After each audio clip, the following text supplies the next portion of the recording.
Hello, Todd.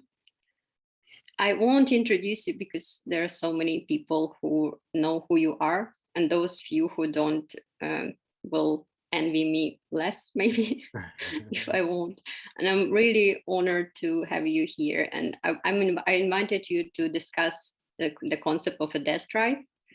And I have a couple of questions. So first of Okay. all, the concept of a death drive is my personally favorite one in psychoanalysis, and I know that you value it too. And why do we do that, you think? Yeah, it's mine too. So it's definitely my favorite psychoanalytic concept. And I think it's because one reason I think is that it's so counterintuitive. Like it's so goes against what common sense suggests. And it also, I think, has the most explanatory power for things that I do, just for myself, things that I do that I find I didn't want to do that. I didn't try to do that, and yet I did it. And so I try to, it helps me to understand that persistence of behaviors that I wish that I didn't have for myself and that I can't get rid of. So that's, I have to say it's primarily personal, that it seems to explain something to me about myself that other things don't have. And then, or other things don't do. And then in terms of other people, like it makes sense of things that I think are just seem inexplicable. Like, why did that person make that decision? And then I think, well, okay, it's satisfying a certain drive that they have, and that's why they're doing it, even though it seems incredibly self-destructive. And it's like more genuine one than the rest. It does something that doesn't lie or lie the least. I think that's right. Yeah, I think you're right about that. And I think so much so that you can't. I think this is also what's kind of interesting about it, that you can't consciously intend it, right? Like you can't, and I think that goes to your point about it not lying, right? Like it doesn't, like you can't consciously intend to be self-destructive because then that destruction becomes something positive, and then that's not death drive. So I think I like that idea that it doesn't lie, that it's like what's revealed after the lies are exposed, right? Yeah, and lies are precisely lies in relation to it, something to cover it, something to explain it, something to live with. And why do you value it as a political concept? Yeah, I mean, maybe for the reason that it seems so anti-political, right? Like, and I find it interesting. So Lee Edelman, who wrote the book No Future, he's a queer theorist, psychoanalytic theorist. He just thinks death drive means that it's the abyss of politics. It's anti-political. It's like, it's this, because there is death drive for Lee, we can't, all our political projects founder, they all come a cropper. And I thought that was I don't agree with that, but I thought that was an interesting point. And I think there's even more, because of that seems to be true, it's even more of a challenge to think politics with death drive. And I think it's really, I mean, that seems to me to be the fundamental challenge that psychoanalysis poses to any thinking about politics. And that's why I tried to, I guess one of the wagers in the book that I talk most about this, enjoying what we don't have, is, can you do it? Can you even put death drive into politics? And I think you can, but I think it's a very difficult thing. And I guess that's what makes it most appealing for me. Very difficult. Very difficult to put it even into thinking, because politics as such is positive project. It's goal oriented, it's all the good things oriented, but thinking as such too. We have the goal, we're solving problems, trying to have a better life, and how to see death drive as central to all that. But you kind of manage to well, I don't know how well I manage it, but I do think, isn't it interesting? I like what you just said about the way it not only goes against politics, but as we usually conceive it, but also thinking, right? Because whenever, like, I hear people talk about the book projects they're working on, they're like, I had a certain problem that I wanted to work through and try to solve. Well, the whole point of death drive is it's not a problem that you solve, it's a problem that you exacerbate, right? So it's like I had a certain problem that I wanted to make into more of a problem for myself. Like that would be the way you'd have to talk about it, but no one wants to do that. So I think you're right that it's not just politics, it's also thinking as such that it problematizes or causes a roadblock for. It kind of doesn't allow death drive into itself because it's opposite to it.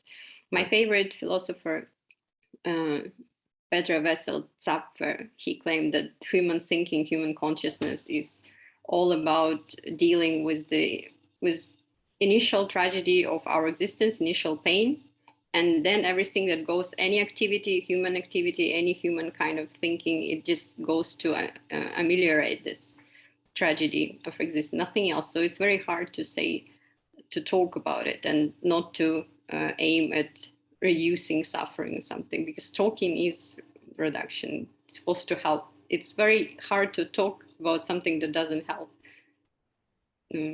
Right, I think that's right. And it's interesting, like even Freud's own psychoanalytic project aims at helping people, right? Like I often think of the last line of Studies in Hysteria, transforming hysterical misery into common human unhappiness. That's even helping, right? Like it's even trying to help. And I think like, well, after 1920 and discovery of death drive, is that even that little kind of help, is that even conceivable, right? Like I think it does make us think that maybe even that move is like, by undergoing psychoanalysis, are you actually lifting, like you have to be still in some way continuing the drive, right? You can't be taking someone out of it. That would it make any sense? So I think it troubles even the psychoanalytic project. And not only Freud, because Freud, wherever he tried to deal with it after Beyond the Pleasure Principle, he tries to put it back into the pleasure principle framework. And then whoever else tries to deal with it, they still need to take the step back. Nobody goes there fully. And it's even problematic if you can write something that is finished with fully explaining what it is. But it does interrupt thinking. That's right. That's an interesting irony, right? Like if you write a successful book on the death drive, you haven't written a successful book on the death drive, right? It's kind of like a paradox. Yeah, but actually you managed to do this? No, I don't think so. I think maybe it just failed in an okay way, hopefully. But I think my book is better. It's a failed book so far. But it's more appropriate for death drive, I think.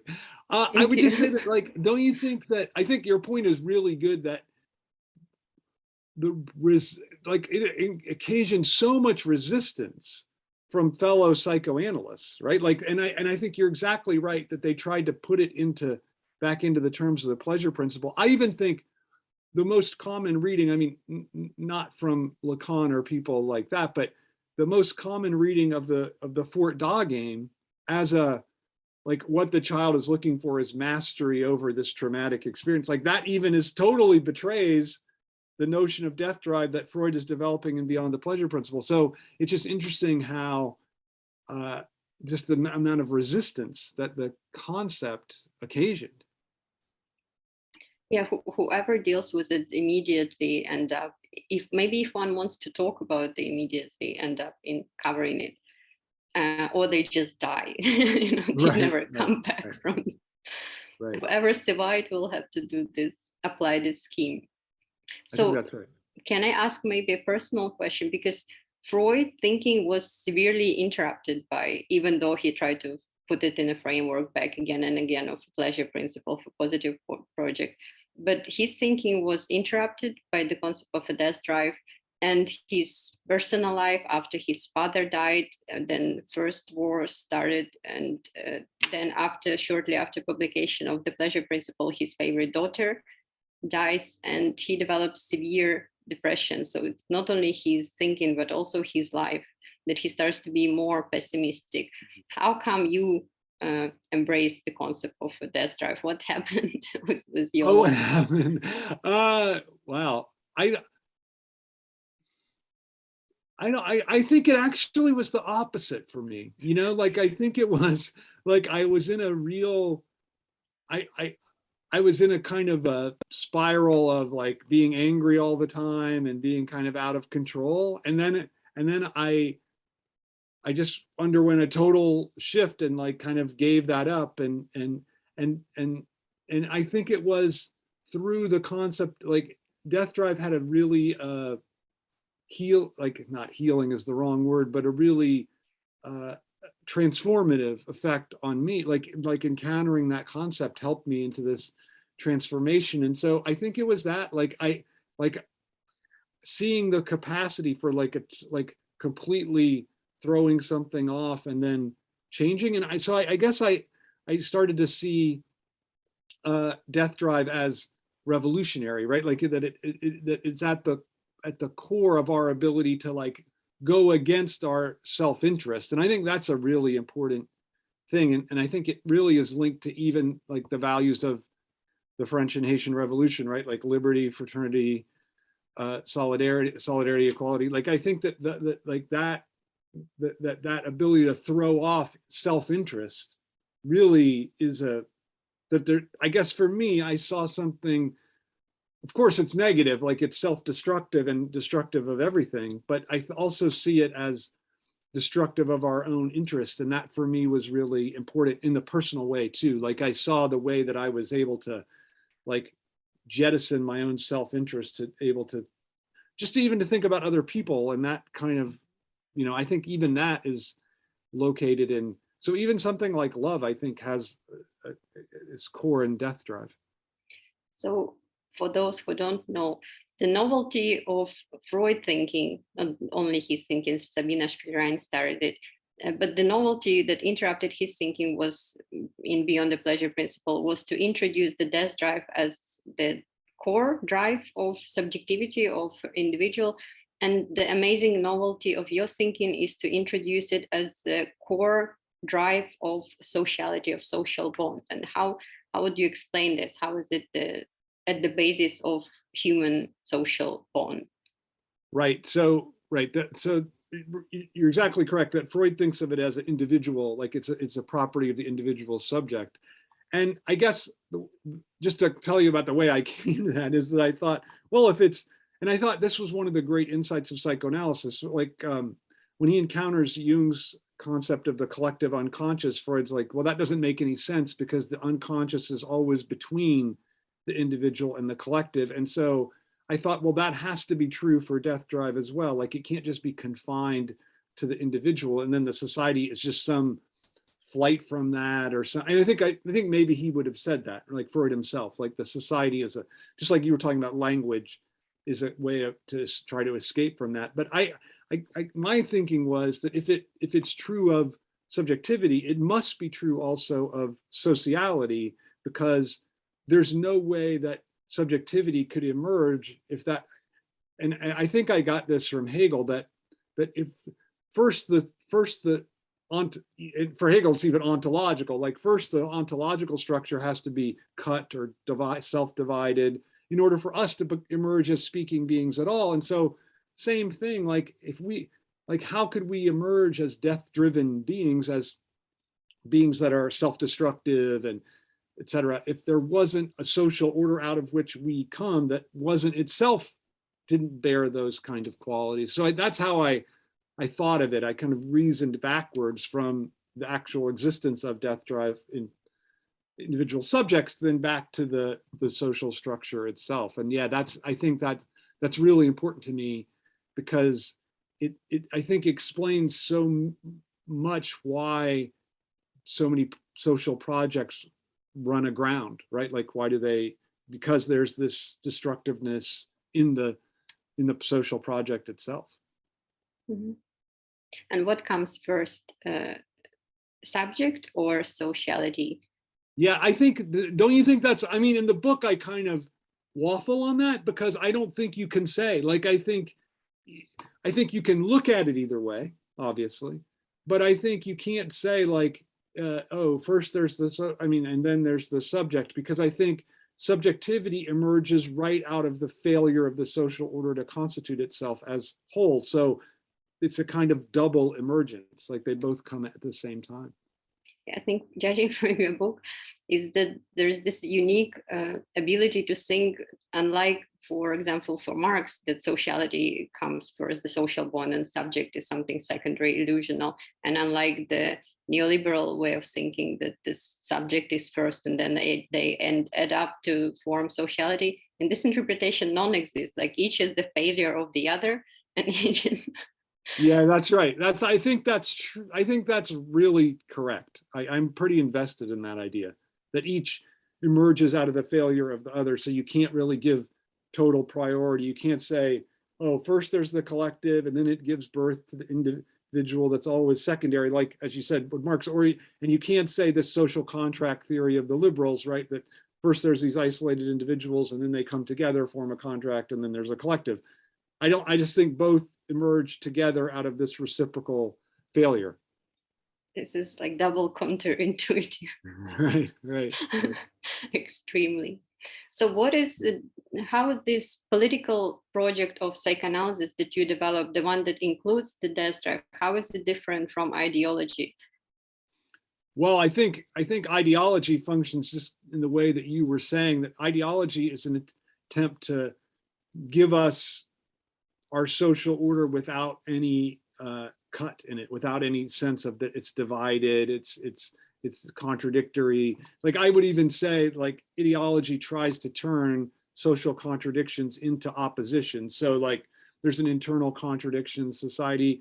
Instead, we have an opposition between us and some enemy that we're fighting against, right? So that to me is the operation of ideology. And death drive is what it does is there's no enemy that's external because the adversary is within, right? So I think it's all about this relation to the social's relation to it, the social order's relation to itself, not to this external enemy that it wants to destroy. And I think that's the ideological turn away from death drive, is that this internal hitch or this internal self-sabotaging of the society becomes a war against the outsider, or let's keep the immigrants out, let's whatever it is, right? Like the war against the poor. Even, I mean, it can be an internal outsider, but it's still some kind of outsider or some kind of enemy that is erected. So this kind of thinking, it's quite tricky, right? Because you might end up in victim blaming. But in my view, precisely the inclusion of a death drive into the social body, thinking of it as the core of subjectivity and core of social body, is maybe the only place where individuals can actually meet, where there is no enemies. Enemies are impossible, and this is a space beyond or outside the ideology. Because ideology, it promises in different forms this possibility of harmony, of happy ending.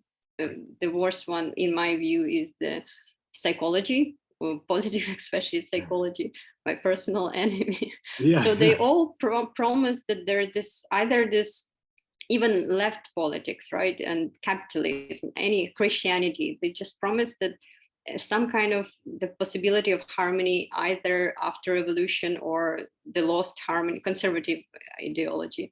There's someone who, there is this possibility, and always this suffering is located outside of a social group or outside of an individual. And therefore there are people who are enemies who kind of stealing our happiness, or there are some obstacles that we will overcome and we will be all harmonious and happy. And the only political project is this one that you are offering, the psychoanalytical one that is based on the concept of a death drive, because it just people meet where they suffer, kind of and the human, what defines humans is this repetition of suffering, and it's every human suffers. It's not that every life is a tragedy, and recognizing this tragedy, you kind of connect to others, not as to enemies, but actually connect.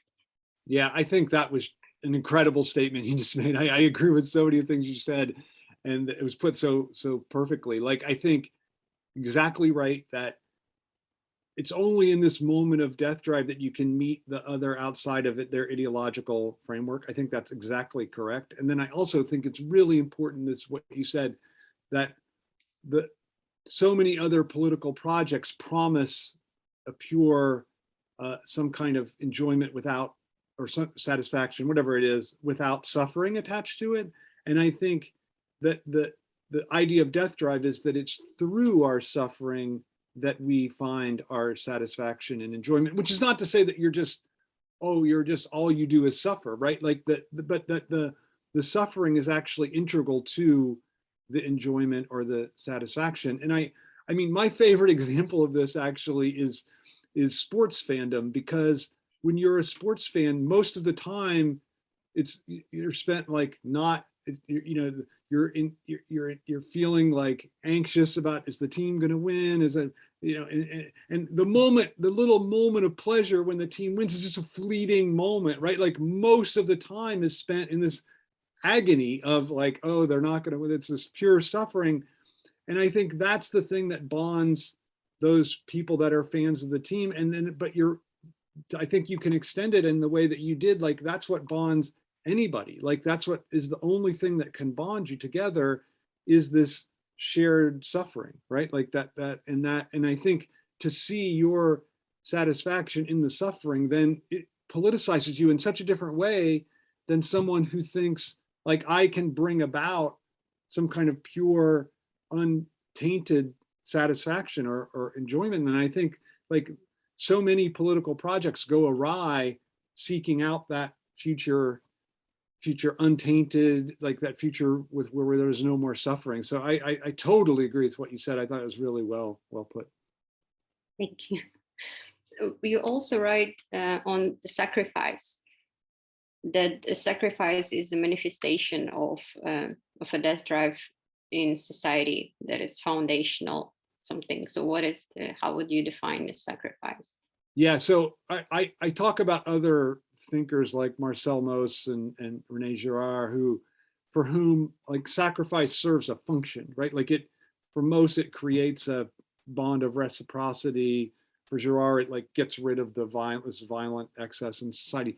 So I think that it's actually, I think Freud explains it much better. Like, I think the notion is that the sacrifice itself creates a structure through which we can enjoy. And my idea there is just this, that there aren't just, and this is, you mentioned positive psychology, and I think positivism is one of the enemies of psychoanalysis. And one of the, like for a positivist outlook, they're just like objects out there, things for us to enjoy and that are satisfying, and they're just there, right? But I think for psychoanalysis, you have to create the thing, like it's through sacrifice that we actually create an absence and give ourselves something to enjoy. So I think that's, for me, sacrifice is really important. And then that creates, obviously, that's the source of certain social bonds around forms of sacrifice. But, you know, even, I think,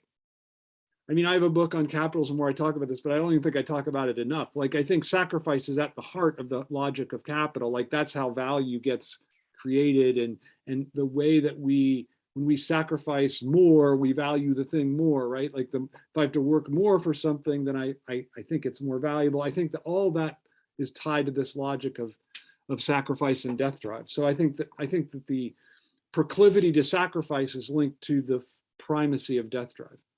Mm-hmm. So how would you, let's come back to the very beginning. How would you define the death drive as something at the core of subjectivity, and how would you define the death drive as at the core of sociality? What is your favorite definition? Okay, so for the core of subjectivity, I would say it is the drive to self-destruct or to create loss, right? So it's the drive toward loss, and it centers around that.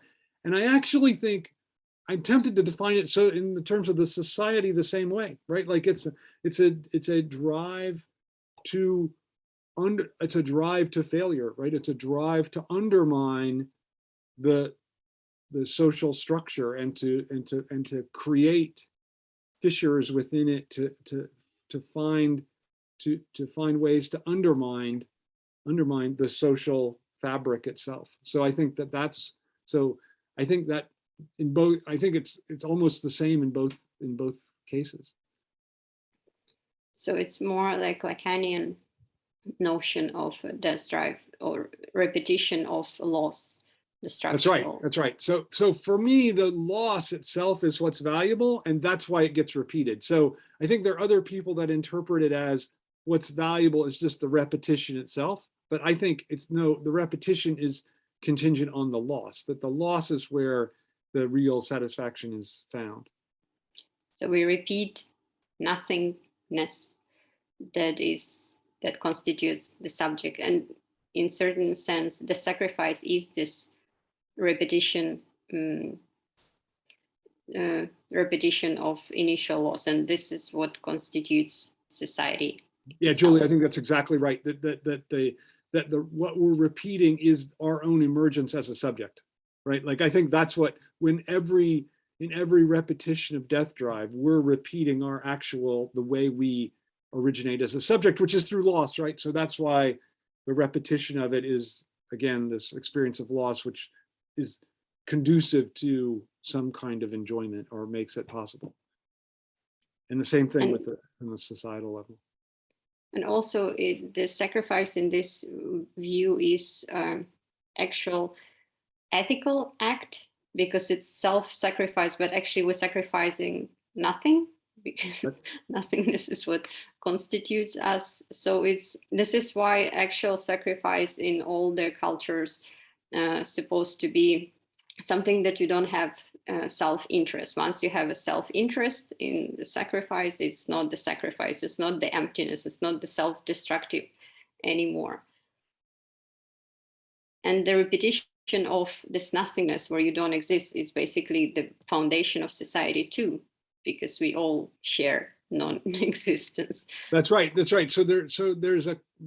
So what happens is there's an absence or a nothing around which the society forms, right? And then what's interesting is, I think this is more true for the society than for the individual subject, but maybe not, is that you need this fundamental social lie that then covers up that absence at the core, and then that's what everyone, so they think they're invested in that fundamental lie, but what really holds them together, and I think this is why I think the notion of death drive is ultimately the source of politics. What really holds them together is that shared absence that they have, and that's really the only thing that can ever be a bond that's not based on an illusion or a phantasmatic fiction, right? Yeah, and it also hurts, and it's also actually destructive and suicidal. So I think if you don't cover it, we just end up in the self-destruction as such. And this is to come back to your analogy with love. You know, if the core of love is the death drive, the loss, then to coincide with this loss, meaning you basically disappear or you are in super abusive relationship. Right. So to exist, to extend it, you have to, I think you gave an example with smoking. Just life is extended as suicide. There's nothing on love is extended. For it to exist, it can't fully coincide with the destructive core. Otherwise, you're done. I was there almost. But and this is what society do. Maybe politically, they cover those ideologies. They function to extend the suicide to ameliorate the death drive that we are, to offer, to look sane. Right. And the positive psychology, the idea is to present your depression or those suicidal moods as foreign to you, as the deviation of who you actually are, the idea that you are a harmonious, happy being. And this illusion that this is who you are and that your depression is foreign to you, your suicidal mood is foreign to you, actually helps. Right. For you to extend your suicide. So right. 100 years. Yeah, no, I like that idea of like life as an extended act of suicide that just takes a long time, right? Yeah. Which you're right that smoking is a good example of that. So how would you interpret love as death driven? Well, I think love is, for the first, I mean, it's interesting that you talked about the risk of the abusive relationship, right? That's interesting.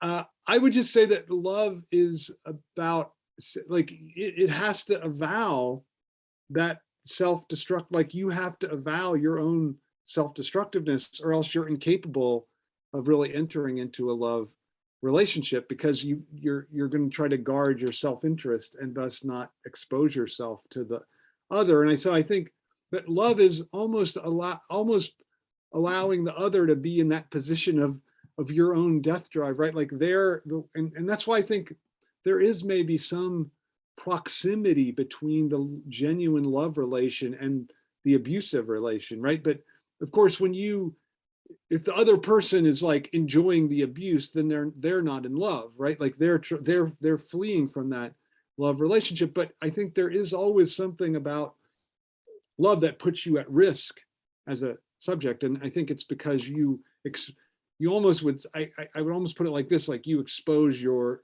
nothing, like your absence, to the other person, and then you're incredibly vulnerable to them, and then that's why I think, so I had one of my closest friends contacted me this morning and said he had a student object to a book that they were reading in class because it included underage sex. And he's like, I don't understand that. What does that mean, underage sex? Like two people that weren't, I guess, yet 18 or whatever, having sex. And the student was like, it's traumatic for me. I can't read that. And then I wrote back to him, I'm like, you know what? When is the proper age? Like, there's no, like, I don't think you're ever old enough, right? Like, and so I think that's what I would say about love. Like, you're never old enough because you're exposed. And so I think even if you're 90, it's a point of incredible vulnerability. And I think that's what's both compelling about love and also, I think, frightening about it, because you're like, the other is put in this position of being able to do a lot of damage to you, but also able to to see you in the way that you can't see yourself. And I think that's a really important thing, that that's why it can be transformative, because they can see the things, not like an analyst could see, but they can see you in a way that you are trying not to be seen. And it's also, in my view, the people who actually know how to love genuinely, they wouldn't leave, because you need to sacrifice. First of all, to leave, you need to lie to yourself that other people are fine, because at the same time, there are so many people who require your sacrifice. There are so many people who are suffering while you may be suffering less. So to know how to live, you shouldn't be genuinely coinciding with this death drive that is pro-social one, that require your self-sacrifice to the other, your act of sacrifice. So since we are alive, we know how to lie, we know how to extend this. Yeah. We know how to not to love, how to, preserve our borders. That's right. I think that's a really good point, that you have to also, in order to love, you also have to not love at the same time, right? Like, I think that's a really good Freudian, point, that you have to be able to hold back yourself also, right? And the good example, maybe even better than a heterosexual couple, is the couple of parents and a child, because this is abusive relationship, mostly from children. Right. And there's nothing you can do about it. And it involves a self-sacrifice, and it will always preserve, in my view, this true love, suicidal. Right, it is true. I think that's a great point. I think being a parent is totally suicidal. Like, and like the constant, I don't know about other parents, but I take constant abuse from I have twin boys. I take constant abuse from them about every aspect of my, like, even the way I talk annoys them. So they're constantly, and they like to make fun of the fact that, like, people write me and say, like, oh, look at my thing, or so I don't know if you know this movie by Ernst Lubitsch, To Be or Not to Be.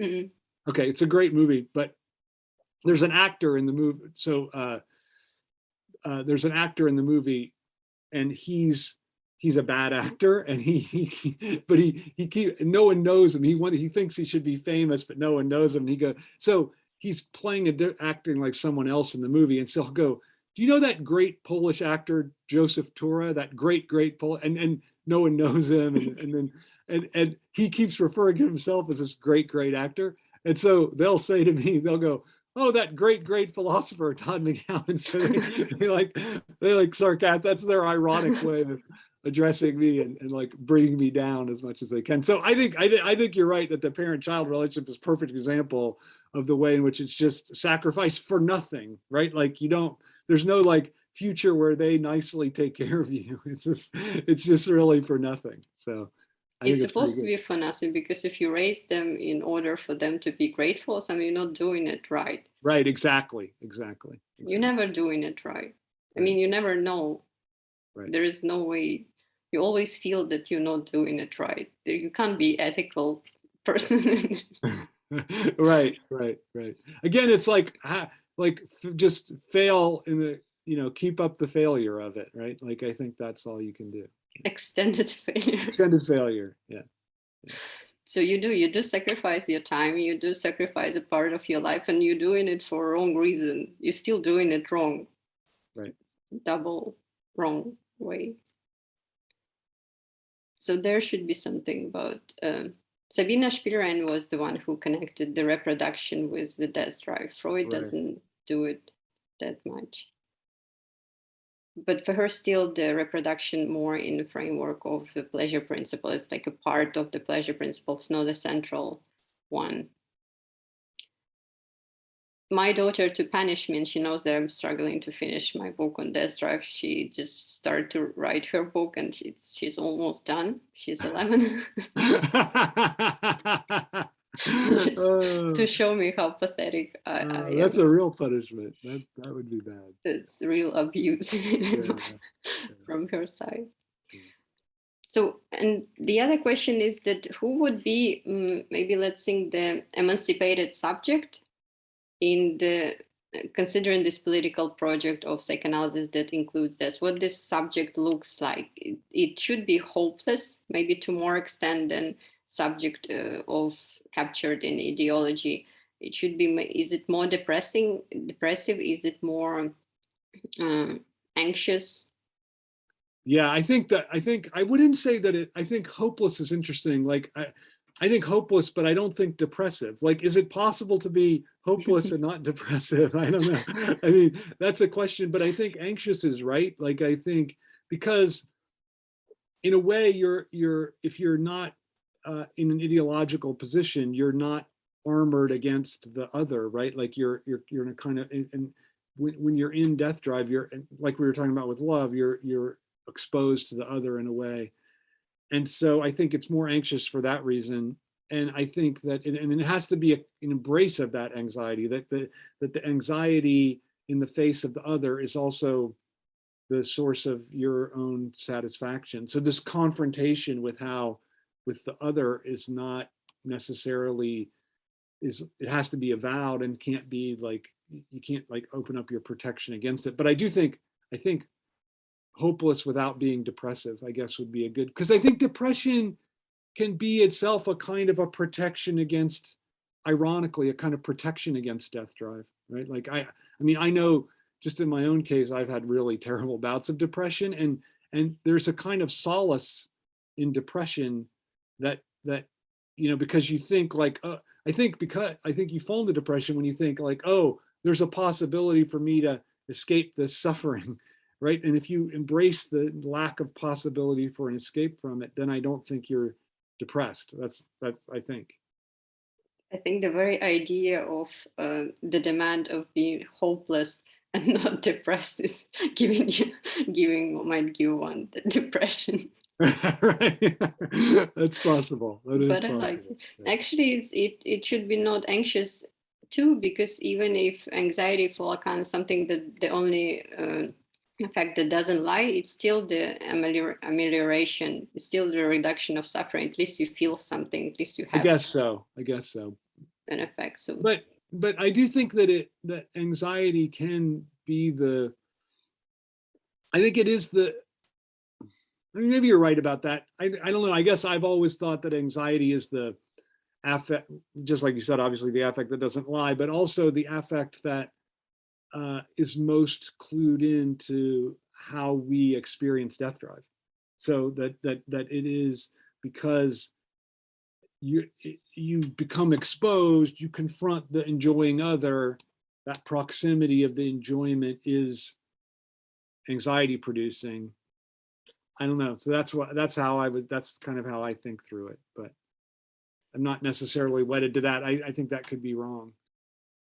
So encountering the other genuinely, I think it's encountering them in their painful pain, and it is painful.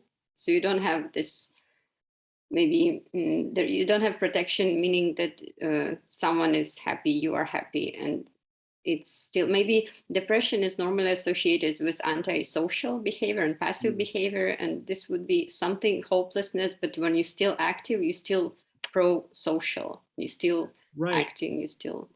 Right, I think that's right. You know, it's interesting, what you just said made me think that maybe anxiety is already a flight from death drive, because it thinks it doesn't recognize the suffering in the other within the other's enjoyment, right? Like it takes that enjoyment as just a pure excess and doesn't see the way in which that the other is lacking as well. And if you see that, then you're not prone to that outburst of anxiety. I think would you buy that? I think that yeah, and it's also, it's kind of more caring attitude in some way to others, but also to yourself, because you don't expect that you're supposed to be happy entirely. Right. That there is some other structure beneath it, that you are lucky if you're happy. For a few minutes, right? Like you get a few minutes of that's all. A little respite. Yeah. Be grateful for that. Yeah. And also, what would you say, how would you maybe reformulate some of your thoughts using the existentialist perspective and terms, and like angst and unheimlich and being towards death, Heidegger's terms? Yeah. So I actually, one of my long-term projects is to write a book called something like Psychoanalytic Existentialism or something like that. So I have a real interest in that. I think that, and when I was much younger, I was totally invested in Heidegger and the notion of being towards death, and Kierkegaard still is really important for me. And I think that, so I do think that angst, I think that I would want to, I mean, obviously the problem with existentialism is the way it doesn't conceive of unconscious or a death drive, really, obviously. So, but I guess what I like about, I think that all those affects that are associated, like despair in Kierkegaard, angst in Heidegger, like I think that those affects are really attempts to think about the phenomenon of death drive without ever naming it. So I think that there's a way in which the whole existentialist project could be rethought in terms of unconscious death drive, and how the things that existentialism, the kind of ways it conceives of freedom are a little misguided, because it hasn't yet incorporated death drive into that sense of what makes us free, right? So that's, I think for me, the real thing, like the affects, I think work out fine. It's the project of freedom, like Sartre's notion of freedom. I think, it depends for him, it depends on this pre-reflective cogito that's consciousness, right? And so I think that is to see that it's actually our unconscious death drive that is the source of our freedom. That seems like a radically different, a way to kind of radically update the existentialist project. And I think I really believe that, it's the only in the way we subvert ourselves that we can ever be free. I like existentialism a lot, but I still think that it escapes the death drive. Precisely in one of the ways is to say that if you accept this being towards death, you are ethical, you attain authentic way of being, you're now ethical subject, and you now get freedom, but it's still positive, like you're getting something out of it. Right. It's still And there is no way to just, I mean, Heidegger was the one who failed before Freud. That's right. That's right. That's right. To do That's something right. still gives you something in exchange for that, something good. You're good now. Right. Right. I think you're right. Like his notion of authentic being towards death is clearly a problem, because it doesn't see the way in which that always has to happen. Like whatever authenticity you attain is always subverted by your own unconscious. And I don't think it's interesting. Like Heidegger never mentions unbewusst or unbewusstheit, right? Like it's just not a question for him. So I think your point there is exactly right. Like there's too much of a benefit. Like even for, it's interesting because I mean for Kierkegaard it's obvious what the benefit is, right? But even for the atheist existentialist, there still is a benefit of authentic. Like for Sartre, it's overcoming bad faith, right? For Heidegger, it's authentic being towards death. And for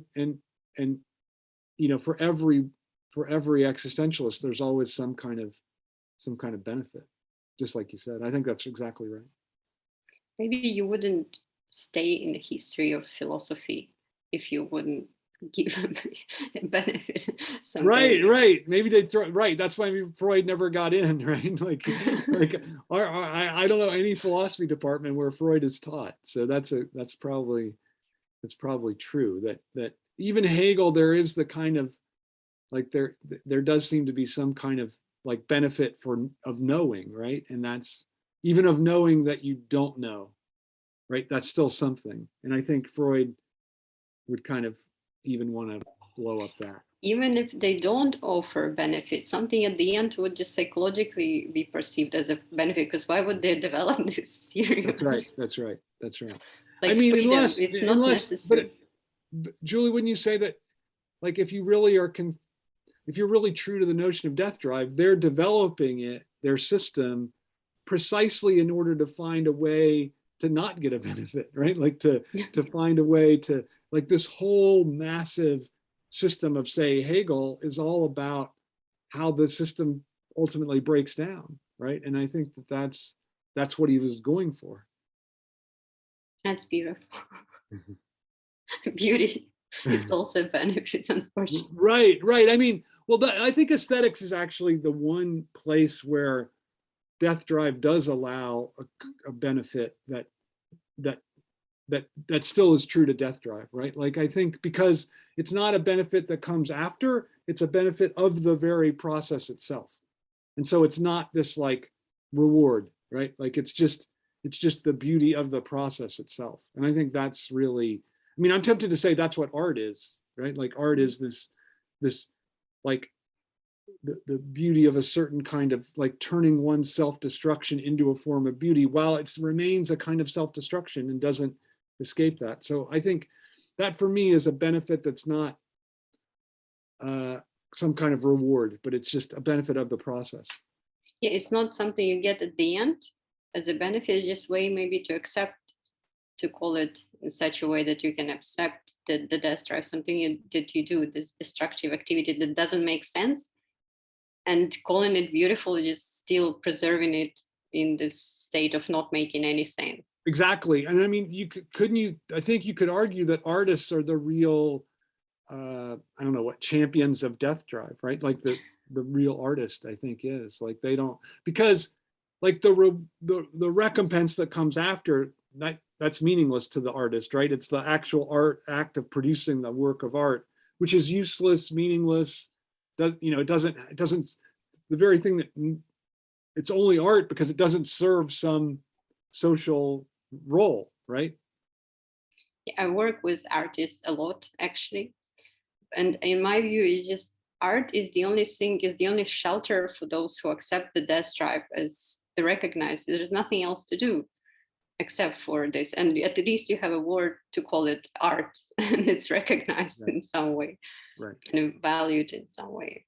That's the last stage of the suicide, which is life. Yeah, I think that's right. But I also think, don't you think that you can turn whatever you're doing you can treat it like art in that way, right? Like you can do it not for whatever kind of recompense you get, but just for the actual self-destructive activity itself. I think. I mean, that would be something like an self-destruction, ethic. Yeah, sorry. but not necessarily directly with your body. You have a medium, you draw something True. outside of you. True. Yeah.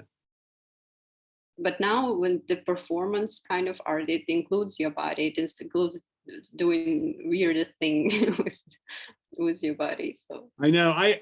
You know, there's this, he's dead now, but there was this American artist named, I think his name was Bob Flanagan, and he used to, you might know of him, he used to nail his work, his art was to hammer a nail into his penis.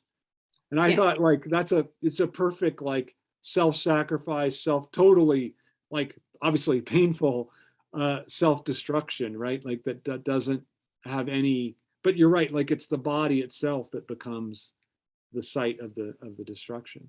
the problem with them is that they get famous and they get rewarded. Right. But otherwise they're good. Yeah. In other ways.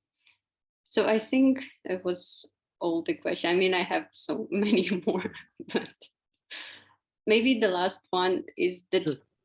The practice of psychoanalysis, it's still including through both Freud and late Freud and Lacan, they're still trying to ameliorate suffering.